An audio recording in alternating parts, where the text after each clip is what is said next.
English. It seemed like God was on King Harold's side. But the shield wall is broken, and I don't know if we can hold on till nightfall. Whether they knew it or not, the men fighting near the small town of Hastings almost 1,000 years ago were caught up in a seismic moment in history. The battle would dramatically impact Britain's future and the world's, with far-reaching consequences for how the country was governed, its cultural identity, and even the English language.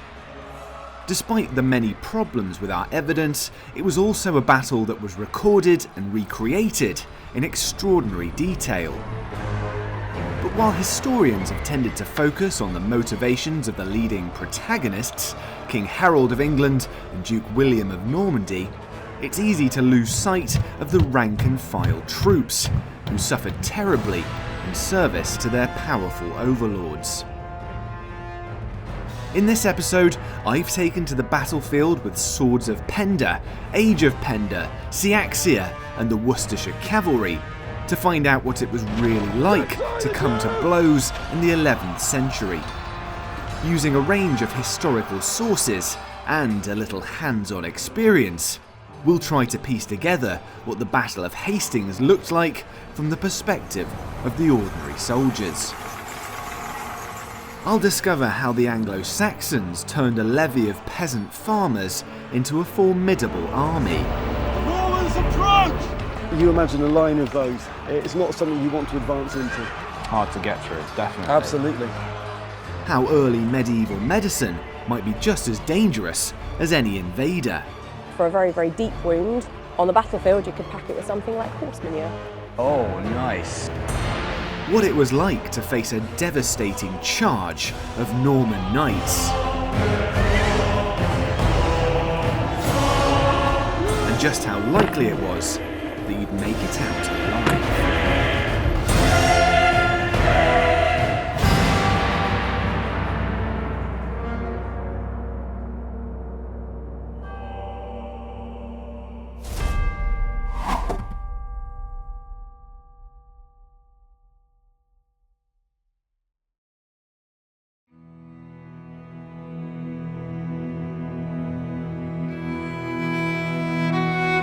The fateful events of 1066 had their roots several decades earlier, with the accession of Edward, the last Anglo-Saxon ruler who could trace his ancestry back to Alfred the Great. Known by contemporaries for his chastity, Edward the Confessor had no children, usually a big problem for medieval kings.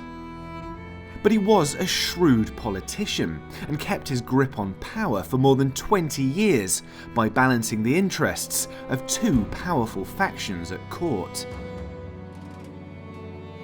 The English nobility rallied around the family of Harold Godwinson, the powerful Earl of Wessex, whose sister was Edward's queen. The king had made the mistake of trying to rid himself of their influence before. Harold and his relatives had forced Edward to reconsider, ironically by successfully launching their own invasion fleet against England. The men who really seemed to have the king's ear and his favour weren't English at all. Edward had grown up in exile in Normandy before taking power, and felt much more comfortable surrounding himself with Norman advisors and priests than his own countrymen. When Edward died in January 1066, two men claimed to be his rightful heir. Duke William of Normandy said that England had been promised to him years before, while Harold swore that he had been chosen a successor in the king's dying moments. Harold was in the right place to push his claim, and had himself crowned at the new Abbey of Westminster rather hurriedly on the day of Edward's funeral.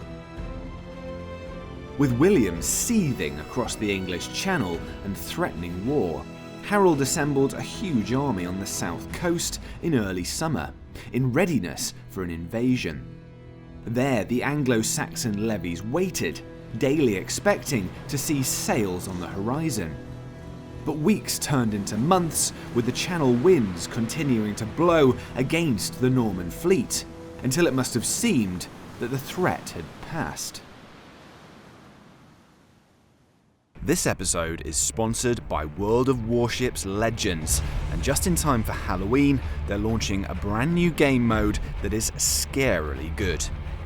Not for the faint-hearted, you'll embark on missions through foggy, ghost-infested waters and face off against your nemesis, Vasilia Rasputina, in epic battles for control of the high seas.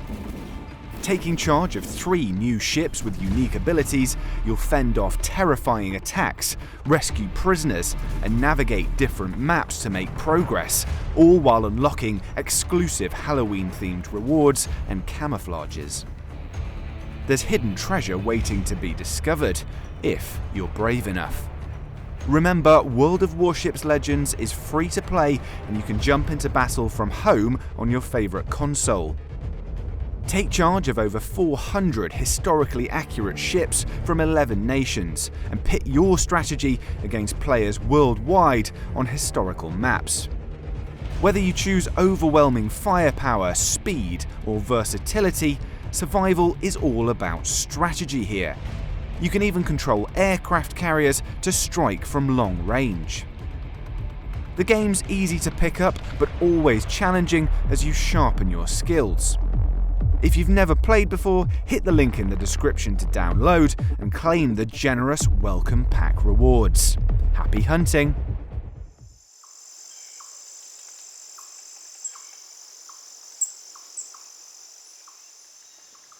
On September the 8th, Harold sent his men back to their farms and families. Summer was nearly over. A channel crossing seemed unlikely, and there was a harvest to attend to.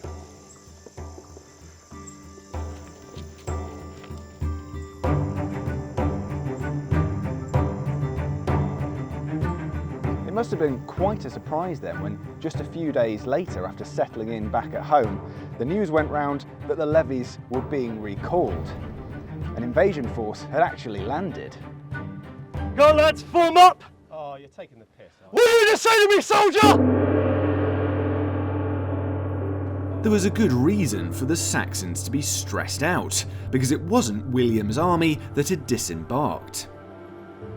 Guided by Harold's own treacherous brother, the King of Norway had come to lay claim to the English throne. The sources make clear that this was a genuine surprise. The Viking leader Harald Sigurdsson, later to gain the nickname of Hadrada or Hard Ruler, was something of a living legend. He'd served the Byzantine emperor in the Varangian Guard and butchered his way to the top of the pile in Scandinavia. But the Norwegian king's presence seemed to have spurred his English namesake to great deeds of his own. Harold Godwinson reformed an army at lightning speed as he tore his way north to face this new threat. Just outside York, at a place called Stamford Bridge, he caught the Vikings completely off guard. They there joined battle, and very strenuously for a long time of the day continued fighting. And there was Harold, King of Norway, and Tosti the Earl slain, and numberless of the people with them, as well of the Northmen as of the English. And the Northmen fled from the English. While the specific details are sparse, the battle was undoubtedly costly for both sides. The Norwegian fleet supposedly required only 24 ships to carry its defeated army home, when perhaps 300 had brought them to England. But there was little time to enjoy the moment. According to a later medieval source, Harold's own victory feast was interrupted with the news he had waited months for, but now hoped wouldn't arrive.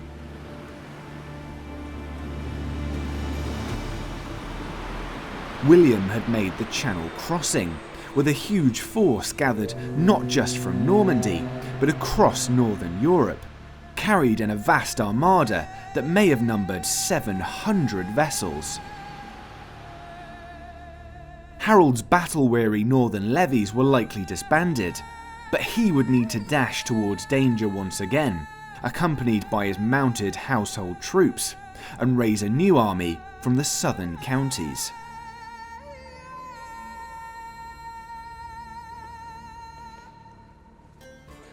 Now Harold's elite troops, who had horses, set off on the long journey south. Something that's often forgotten is how prevalent horses were in Saxon society. Many warriors galloped onto the battlefield, but just preferred to fight on foot. It was something the Normans saw as evidence of English backwardness.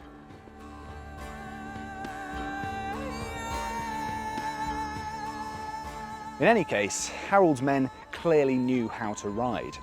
They covered the 200 miles from Yorkshire to London in as little as 4 days, far quicker than they'd travelled on the outward journey. And they were spurred on by news of the Normans' bad behaviour on the south coast. Here the horses leave the boats, and here the knights hurry to Hastings in order to seize food. Beyond the need to secure forage for their vast army, it's clear that the Normans engaged in indiscriminate destruction around their landing area. Even the tapestry, essentially a source of Norman propaganda, alludes to the targeting of innocent women and children. It was a challenge to Harold's honour as the former Earl of Wessex.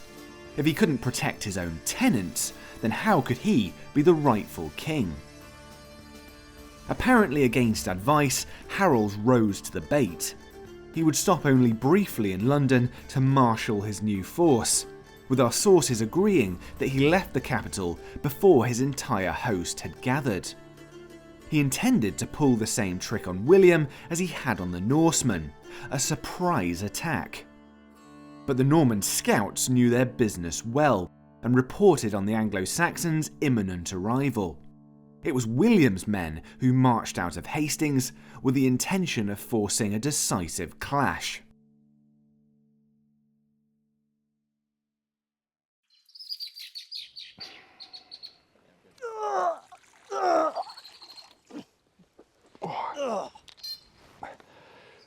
Later sources would claim that the English spent the night before the battle drinking and singing while the Normans sat up in prayer. While that might be fictional, there could be a grain of truth in the idea that the Normans were better prepared psychologically, knowing they were about to take the field. In either case, after weeks of marching, neither side would have been feeling well rested on the morning of the 14th.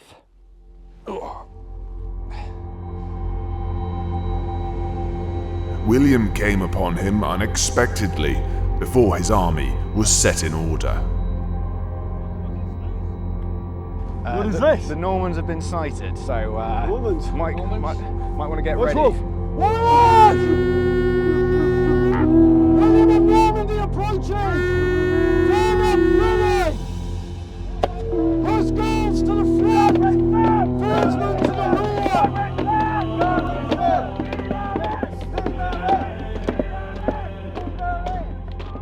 Far from being ambushed, the English still managed to secure an advantageous position on top of a steep hill, blocking the road northwards.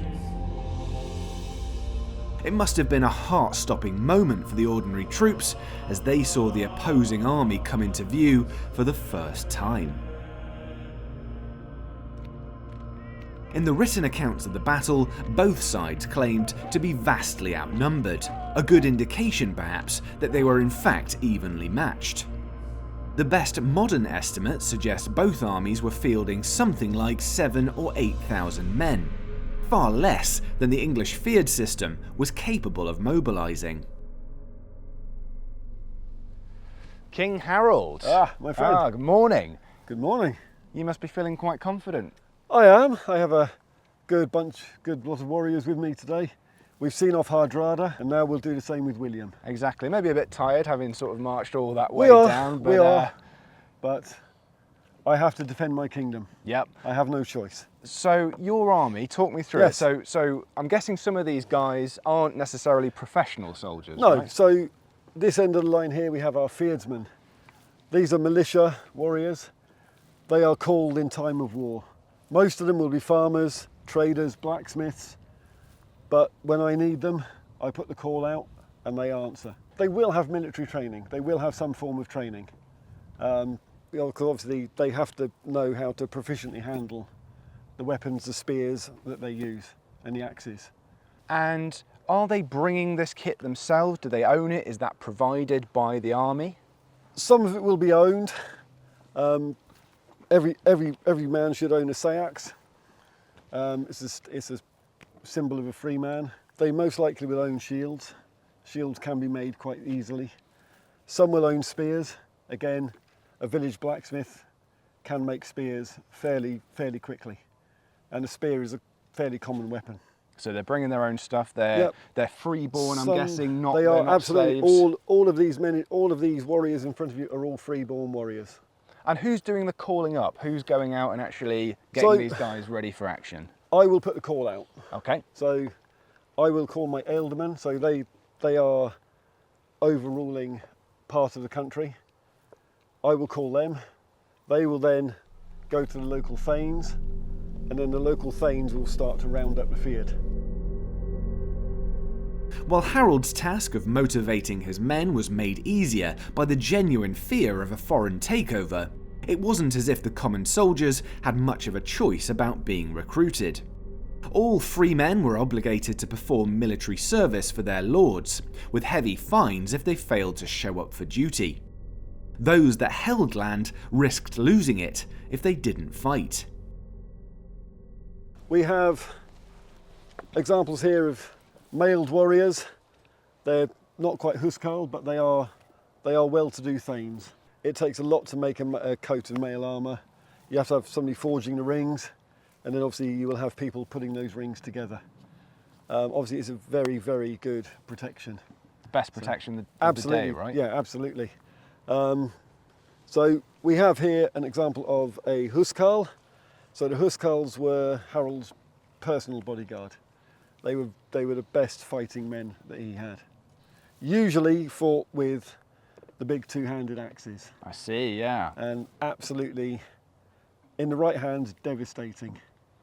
So, yeah, so those are potentially going to be taking some guys off the top of horses, right? Absolutely. I imagine quite hard to use with a shield. Are they Very. sort of in the second rank, No, hacking so over the top? they would, sometimes in a shield wall, they may be in second rank and actually, coming over the top. Sometimes it may be that you'd actually let them through and they'd come to the front and just try and wreak absolute havoc on the enemy. Depictions of these huge axes on the Bayeux tapestry make clear how fearsome they really were, and they had the Normans scared, as we'll soon see. But most of Harold's men, no matter their status, would have been carrying one of these. So if you imagine the shield wall, you have your spear over the top. You imagine a line of those. It's not something you want to advance into. Hard to get through, definitely. Absolutely. And so these guys in the centre of the line, they are essentially your close band of bodyguards, Absolutely, friends, that kind of thing. You have your brothers here, I believe, as well. I in the do. Shield wall. Yep. So Leofwine and Girth, they are on the other flanks. So they're holding those. I hope they hold them well. Yeah, and you as the king, you are going to be, when the battle starts, standing, I'm guessing, in the front rank. You're not like a Roman general directing things, you are in the front. Saxon king of those times was expected to be a warrior. He was expected to fight. I'm not going to stand 5 ranks behind and direct. I'm going to be in the thick of it. So some disadvantages, I'm guessing, with that, because you might not necessarily have the command and control as if you're on a horse riding around the back, but perhaps some value in terms of providing morale to the men, a bit of inspiration. Yeah, absolutely. They know I'm there, they know I'm fighting alongside them. The Duke and his men, in no way dismayed by the difficulty of the ground, came slowly up the hill, and the terrible sound of trumpets on both sides signalled the beginning of the battle.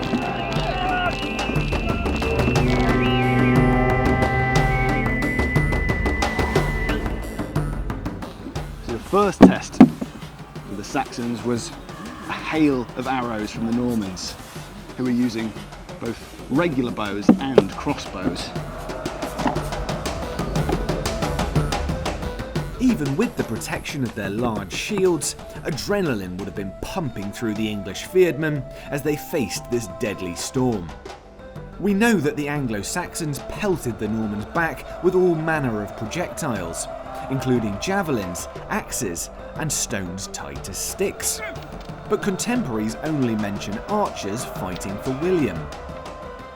Some Norman writers went as far as to suggest that the English had no knowledge of the bow at all, another slur which sought to cast the Anglo-Saxons as savages and barbarians. The written sources might be silent on the topic of English archers, but the Bayeux tapestry suggests they were there lining up in front of the shield wall. Or at least it suggests one was there.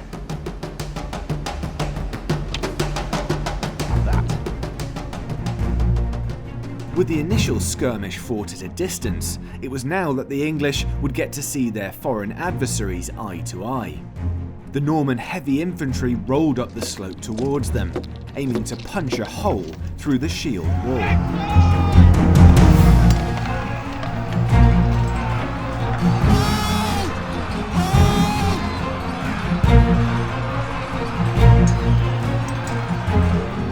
Most accounts of the battle agree that the Norman infantry failed to break the English line, despite furious fighting that lasted well into the morning.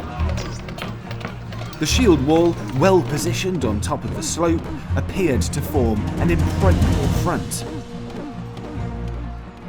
One French writer complained that the English used weapons which easily penetrated shields and armour, probably a reference to the great battle axes of Harold's huscarls. But despite this initial frustration, still waiting behind William's foot soldiers were his most skillful warriors, and they were itching to join the fray. I think I can see our Norman Duke in front of me. I've hazarded a meeting with you in the middle of the battle lines because I'm interested. I wanted to ask a few questions about the Normans. We English, we don't use horses on the battlefield, but you guys do. Why is that? Well, obviously we never used to. We are a maritime nation fundamentally, but the Vikings started raiding at the area of France known as Normandy today. It was part of the Frankish Empire back then, which is France, Germany, and the Frankish Empire didn't have the resources to protect the lands that the Vikings were raiding throughout the 9th century. And the Vikings eventually started to settle in that area. To make it easier for them, the Frankish king, Charles the Simple, had an arrangement with Rollo, the leader of the Vikings, and offered to give them the land in exchange for them protecting it and taking up Christianity, which they duly did. Obviously the Frankish kingdom was a feudal system with the king and a top tier down, and all the Vikings therefore actually had land. They were the equivalent of knights, so that was their first introduction to horses and horsemanship, which they took to quite well, and it evolved from there, and they ended up staying, they intermarried with the local population, they took on the local customs, they spoke the local language, they fully integrated with the Frankish kingdom of the time, and eventually they became known as the Normans in the Norman area and became their own entity. We in England had our own problems with the Vikings, but we just decided to fight in a shield wall, the same as they did. As cavalry, I'm guessing that our shield wall is going to present you with some problems though, right? Correct, it is going to present us with some problems, yes. Horses wouldn't naturally want to go into what they perceive to be a solid wall. Obviously it isn't a solid wall at the end of the day, but so yes, we do need some brave horses to go forward to it. Also, when you go to the shield wall, we're quite vulnerable. Well, the horses are quite vulnerable because they're at the head height. Obviously, the enemy have got the spears and the swords trying to stab whatever they can get to, which is obviously the horse in this case. But similarly, we can, when we get close with our spears, lean over and try and stab them as well. But it is a formidable obstacle to a horse. It's not a natural thing for a horse to want to move towards. But the horses themselves are quite effective weapons, right? I mean, I'm guessing the horses of the 11th century, not necessarily massive war horses, but they're still a big animal. They're certainly a lot bigger than a human, and they're strong, right? They can be quite aggressive. Correct, yeah. Well, I wouldn't say aggressive, but brave is probably a better word. But certainly there's a lot of mass here, and once it's moving, it would take a lot to stop. Obviously, you wouldn't be able to stop it as a human being. So, obviously, with a group of them moving in a formation, that's quite an intimidating force. While William had brought a huge contingent of horsemen across the Channel, these knights were far from the romantic heroes of later centuries. Most of the Norman chevaliers came from humble origins, recruited into the retinues of great lords as full-time professional soldiers, both to garrison border castles and keep the local peasantry in check. They certainly didn't adhere to any code of chivalry. These men did the dirty work of their paymasters to whom they owed their livelihoods, including in many cases their armour and equipment. A typical Norman knight would obviously have the shield for main protection. It's obviously a kite shield, judged by its shape, as opposed to a round shield like many of the Saxons have had. Obviously this gives me more protection down to my legs and feet. Then I have chainmail, which is standard issue for knights and men of high status. Sword for personal protection. The lance would have been the preferred weapon. So that can be used underarm, right? Yeah. Or they can lob it as well. So they've got a bit of variety of ways that they're using their weapons. Yes, quite easily. Yeah. And I've even noticed that one of your brother, Bishop Odo, is carrying a mace, right? Correct. Because he's of a religious order, he's not allowed by religion to spill blood.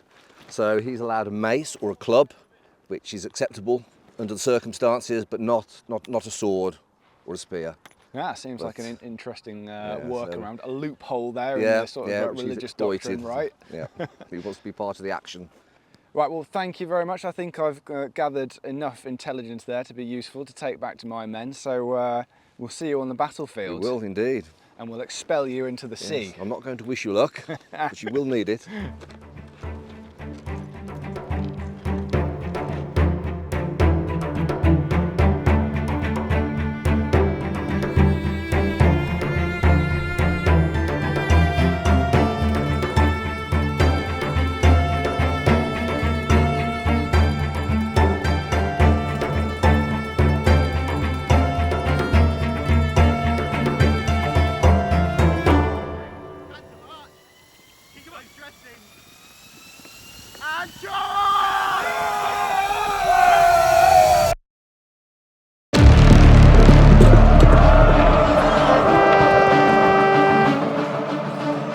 The Norman cavalry launched wave after wave of attack, throwing their javelins before using lances and swords to probe the English line. No matter how strong the shield wall was, this was certainly an unnerving experience, as I was discovering firsthand. But it was a unique challenge for the Normans too. Duke William reportedly had several horses killed underneath him, as he led charges up an uneven, muddy slope that was hardly ideal for heavy cavalry. With no decisive breakthrough, a rumour soon spread that Duke William himself had actually been slain. Panic set in quickly, with even the Norman propagandists admitting that the invaders were put to flight. The English people, prevailing by their number, repulsed the enemy and by their might compelled him to turn. The Normans fled, their shields covered their backs. It was a critical moment in the battle. Rather than advance, King Harald intended to hold his shield wall in check, clinging to the strategy that had given him the advantage so far. But many of the English fyrdmen, brave but lacking in discipline, lurched forward after the enemy. After taking so much punishment, the Saxons were desperate to dish out some of their own. They charged after the Normans, straight into a trap. This was the opportunity the Normans had waited for, a chance to snatch victory from the jaws of defeat. Duke William lifted his helmet to prove he was still alive, a moment the tapestry depicts as a clear turning point, and reminded his men that for them, retreat meant certain death. The Norman cavalry regrouped and rounded on the isolated groups of Saxons who had broken ranks. It forced the English pursuers into a desperate but spirited defence, during which they tried to form a new shield wall. But surrounded on more open ground with little armour to protect them, the fyrdmen were soon cut down. Not quite ready to give up, I saw a chance to make a dash back to our own lines. Unfortunately, the Normans had now uncovered a key weakness in the English part-time army. It was very hard to control. William gave a signal to his troops that, feigning flight, they should withdraw from the field. By means of this device, the solid phalanx of the English opened for the purpose of cutting down the fleeing enemy, and thus brought upon itself swift destruction. Despite riding his luck, the near disaster for William provided inspiration for his tactical masterstroke. Some have since claimed that the famous feigned retreats were a myth designed to cover up embarrassing, unplanned withdrawals. But they were in fact a key feature of Norman military doctrine. Norman knights are recorded using the feigned retreat to great effect against the French in 1053, and during the invasion of Sicily in the early 1060s. It was something their horsemen were clearly capable of executing, and they reportedly used the trick twice at Hastings. In any case, by this point in the battle, the dead were beginning to pile up on both sides. The tapestry doesn't shy away from the grisly details of medieval warfare, with body parts strewn along the margins.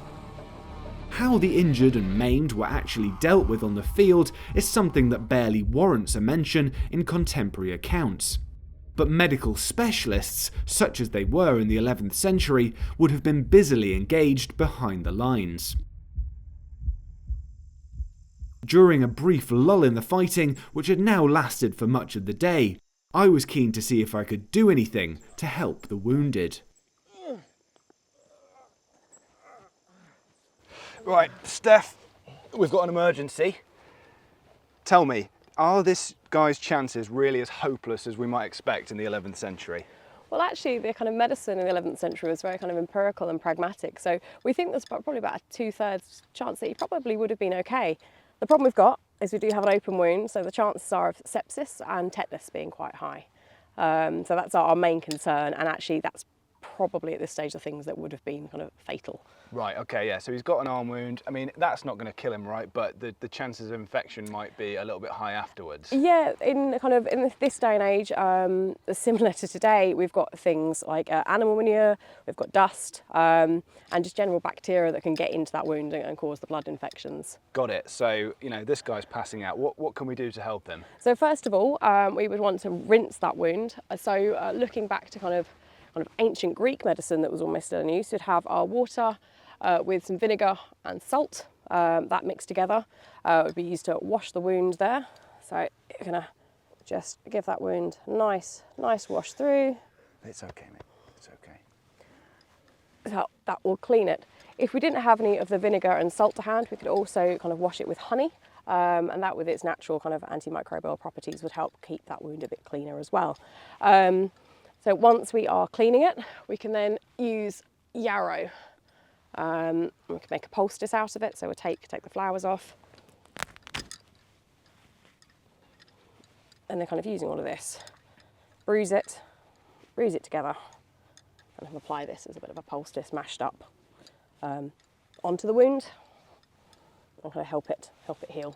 Got it. Okay, so it's all very herbal. I mean, do we know from modern medicine, does any of this sort of carry through? Is there any evidence that it actually works? There are a few things. So we know that there was an ointment made from nettles. Nettle is something that's been used throughout history. The Romans would use it as they'd get bunches of it and whip kind of aching joints, and actually in modern medicine for kind of arthritis you can get a balm made out of nettle. So there are some things that carry forward.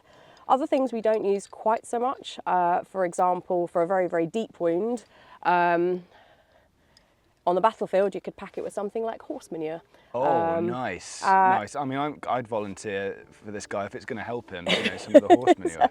Well, yeah, if you don't have the yarrow to hand, you need something that's going to stop that bleeding, and the manure is very fibrous, so it would kind of help. I mean, blood infection higher, but you would stop making a mess everywhere anyway. Great, okay, so that takes us right back to the idea of some of the nonsensical sort of 11th century treatments. Absolutely.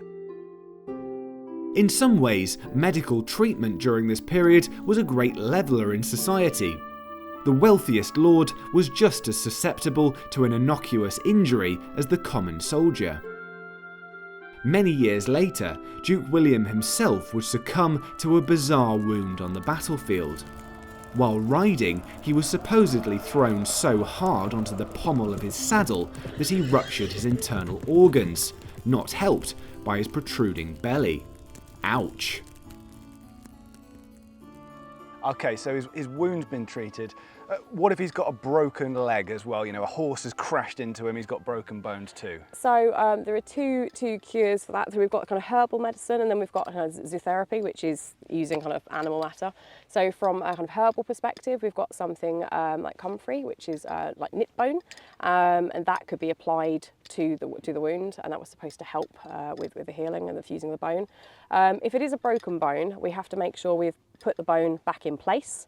So it's bone back in place, it then needs to be set and then rest. And we know from burials that actually the kind of Saxons around this time, they were very good at allowing the best bed rest. We know that they actually allowed people to rest and heal again.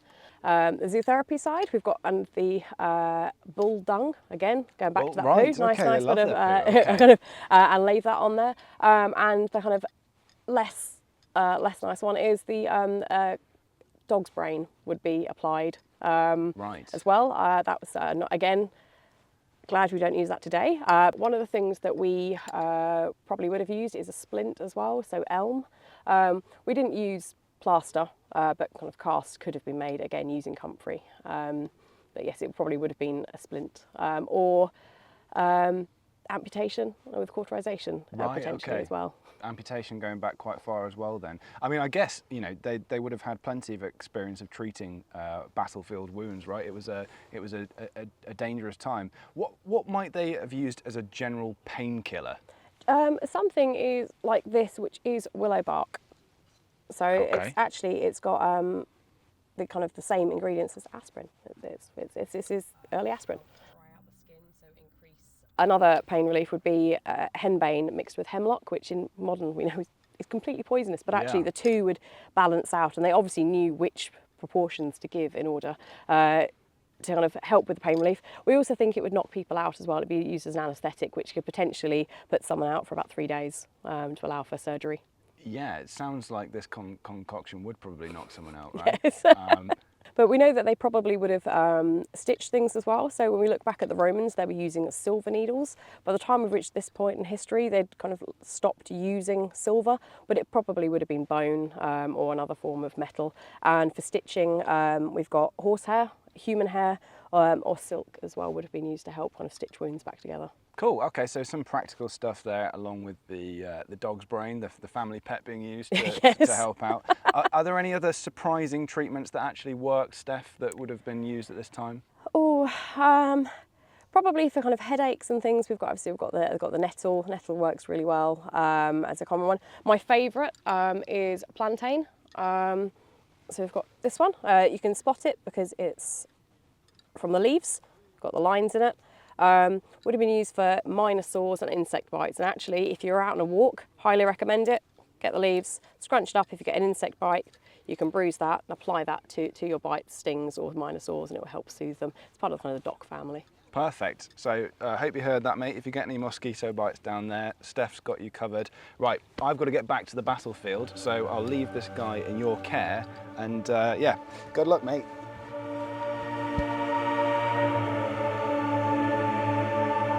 It was now a strange kind of battle.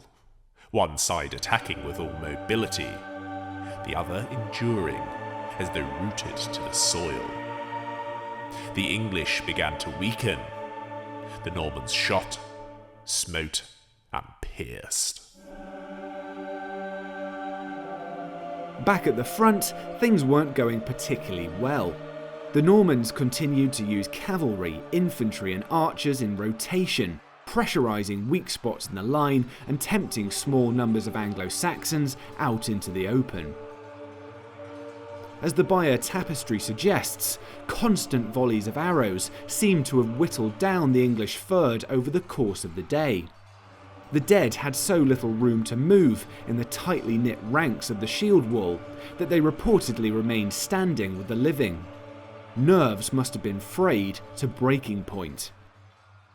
As the sun began to set, with many of the English nobles killed, including Harold's two brothers, the exhausted troops began to falter.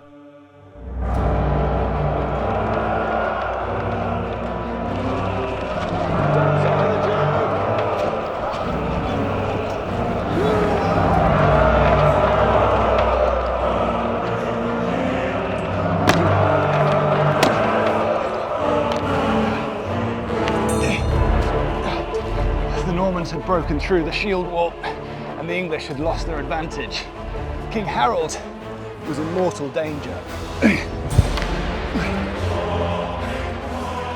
They came upon King Harold and hewed at him with their swords. One stabbed him in the chest, another cut off his head, and another slashed at his vitals, spilling them upon the ground. This last man cut off the king's thigh and carried it away, but William was much angered by this vile deed and sent the man from his service. When Harold fell, his brain pierced by an arrow, the flight of the English ceased not until night. Despite being one of the most famous deaths in history, we can't say for sure how King Harold died. It certainly happened on the battlefield, occurred towards the end of the day, and led to the disintegration of the English army. But whether it was an arrow to the eye or a precision strike by William's own retainers, Harold's men were now leaderless. His personal bodyguard of huscarls probably fought to the bitter end, but most looked to their own survival. As with many medieval battles, the worst of the slaughter began during the rout.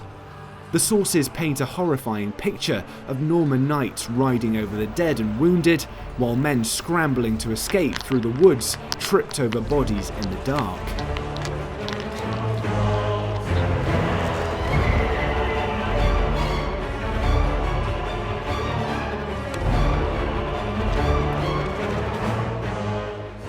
The night was terrifying for the defeated English.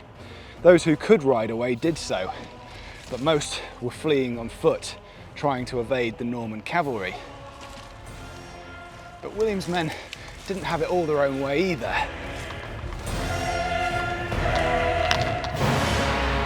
The Normans, finding the English completely routed, pursued them vigorously all night, but not without suffering a great loss. For, galloping onward in hot pursuit, they fell unawares, horses and armour, into an ancient trench, overgrown and concealed by rank grass, and men in their armour and horses, rolling over each other, were crushed and smothered. At the so-called Mal Fosse, or Evil Ditch, some English troops reportedly made a valiant last stand. Though it's hard to know exactly when this took place, whether the trench was man-made or natural, or how many Normans were killed there. The tapestry beyond this point is lost, and whatever happened, it certainly didn't change the result of the battle. Many of the Normans, including Duke William, spent the night on the battlefield, surrounded by the dead. Even before the fighting ended, locals had arrived to strip corpses of anything valuable. When the sun rose, the sight must have been a shocking one, even for the victors.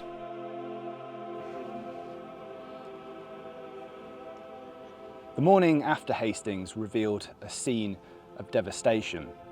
The sources leave us in no doubt that the field was absolutely littered with bodies, including those of Harold and his brothers.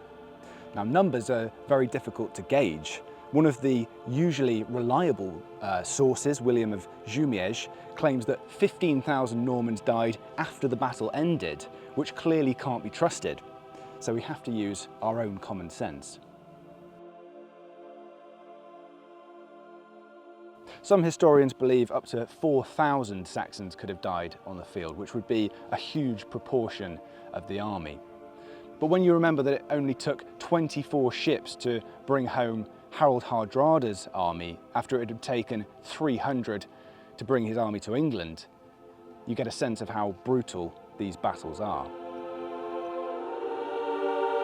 Enough of the English survived to rally a considerable force in London, joined no doubt by the levies who had failed to make it in time for Hastings. Almost the entire country remained in Anglo-Saxon hands, and many were keen to continue their resistance. But as anyone familiar with this period will know, the course of history had already been inexorably changed. Duke William would soon receive the surrender of the remaining English nobles, have himself crowned, and begin the often brutal pacification of the country. The Battle of Hastings was over, but the Norman conquest had some way to go. As a waning wood falls to the stroke of the axe, so the forest of Englishmen was brought to nothing.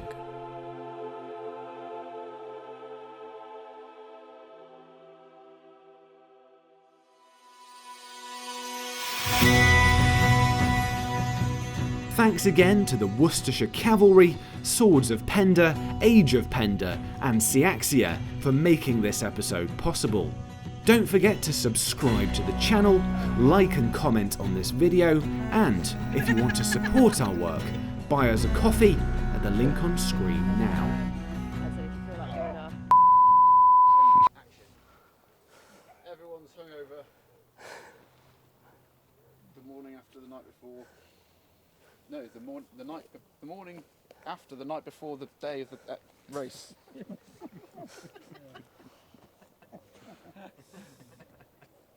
I want whatever he's spoken.